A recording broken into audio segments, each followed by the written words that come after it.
If you're really serious about your horsemanship and wanting to progress, here's an area that we just can't avoid. We've got to dig into it and get it figured out, and that's the idea of leads. Knowing what lead we're on when we are cantering or loping to the left or to the right. Now, in my mind, those are synonymous terms, cantering or loping. Oftentimes in English, we talk about cantering, in Western, we talk about loping, but it's that 3-beat gait, that gear above the trot. And we just have to be on the correct lead, and we have to know. And so you're going to have to dedicate some time to getting that figured out. And in two areas. Number one, to be able to look at any horse out in the arena and know what lead that they are on. And also, when you are on their back, to be able to feel what lead your horse is on. And it can be confusing at first, and it's hard to tell. And so if you have a friend, why don't you all work together and have that friend verify what you're feeling or correct you. Say, is that the right lead? Is that the left lead? And begin to figure that out. If my horse is traveling to the left, he needs to be on his left lead. That's what supports him as he moves to the left. When that left front leg and that left hind leg is reaching out farther every stride. As he comes around in a circle to the left, without that support of that inside lead, it's like having a building that's leaning in one direction, but without a brace holding it up. That lead braces up that building and gets my horse straighter again. If he's on his outside lead, then he's almost falling over. His shoulders dropped, and he's in a big mess. So he can be on his correct lead, or he can be on his incorrect lead, right or left, or he can be doing something that we call cross cantering, where the horse is on one lead in front and another lead behind. And that's just never appropriate. That's always a big mess for a horse to be cross cantering, and it's never a desirable trait. Now, as you watch my horse hip lope around here, as I travel around to the left, I want to be on that left lead. Can you see that horse's stride and see how he's traveling now with that left front leg reaching out a little farther than the right front leg each time, and the left hind reaching out farther than the right hind? He's traveling to the left and on his left lead. When we ask for flying lead changes, can you be aware of that? Can you watch a horse out in the arena and see them change? As I ride hip towards you right now on one lead, can you see that lead change take place as he changes to the other lead? Now, a lot of us can pick up a correct lead if we are using the circle to help us. The horse has a natural tendency to want to pick up the correct lead. Not always, but more of a tendency to get the correct lead. And so I'll oftentimes have my students to see if they can have the body control to pick up a lead without the help of that circle. As I ride my horse hip straight towards you now, I'll do a series of canter departures, left lead, right lead, left lead, right lead, without the help of that circle. And what am I doing to get that done?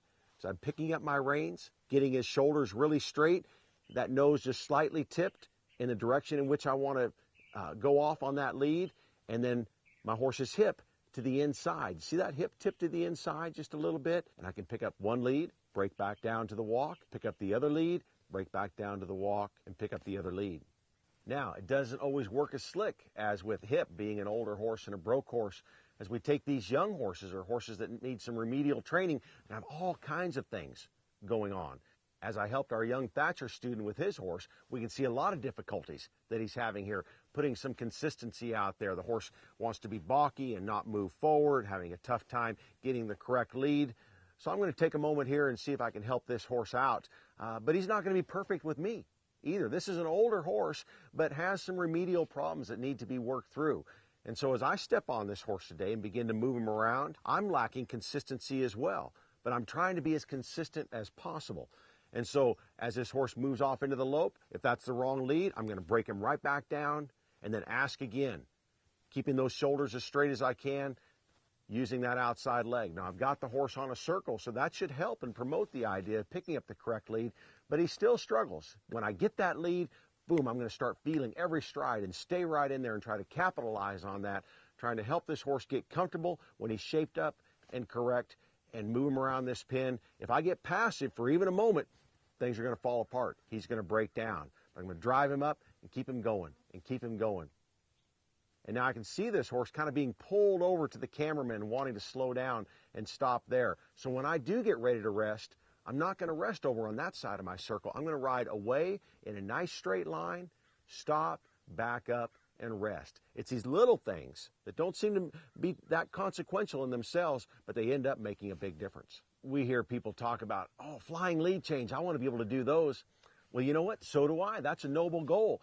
But where are you in your horsemanship? And can you, on a straight line, pick up your left lead at will? Can you do what we call a canter departure, where you can lope off without any trotting steps? Or can you pick up that right lead without the help of a right circle? Can we move those hindquarters in? Can we keep those shoulders straight? If we don't have that kind of body control, then we're just dreaming. You know, lead changes for me, and I had business cards that said horse trainer right on them, but this was my lead changing program for years. I'd go out in the arena and I'd run them around, and I'd do about 50 of them through the middle of the arena. You know, if you do it about 50 times, you'll get 2 or 3 of them. You know, if you roll the dice on the table, it'll come up 7s once in a while. But what kind of program is that? But I didn't know what else to do. I just ran them through the middle and tried to change. Finally, I started getting some help and got educated and realized I've got to have body control. I've got to have those parts down. If I don't have those parts, I'm just dreaming. I'm just wishing.